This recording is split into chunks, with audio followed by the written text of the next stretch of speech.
Hello, नमस्कार. स्वागत आहे तुमचं माझ्या मिनी व्लॉगमध्ये. तर मी निघाले आज मिस्टरांसोबत माझ्या मैत्रिणीच्या इथे. कारण माझ्या मैत्रिणीच्या इथे मी पुण्याला जाताना गाडी लावली आणि पुढे चालू गाडीने मी पुण्याला गेले होते.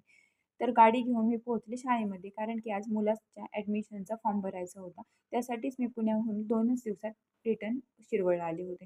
लवकरच माझा फॉर्म भरून झाला कारण की मी सकाळी खूपच लवकर गेले होते आणि माझा नंबरही लवकर लागला.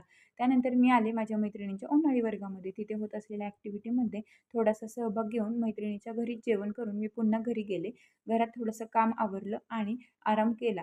संध्याकाळी पुन्हा एकदा एस-टीत बसले. थोडंसं स्नॅक्स जाता-जाता घेतलं. पुण्याला जाता-जाता छान असं त्रिमंदिर अंधारामुळे तेथील लाइटिंग खूपच आकर्षक दिसत होती. बघता-बघता स्वारगेट आला आणि तेथूनच पुढे लगेचच हडपसरची गाडी होतीच. मग मला हडपसरच्या गाडीत बसले तेव्हा ह्या ताई माझ्यासोबत शिरवळपासून होत्या. त्यांच्यासोबत गप्पा मारता-मारता शिरवळ ते हडपसर पल्ला आम्ही पार केला. आज एवढंच. Bye bye.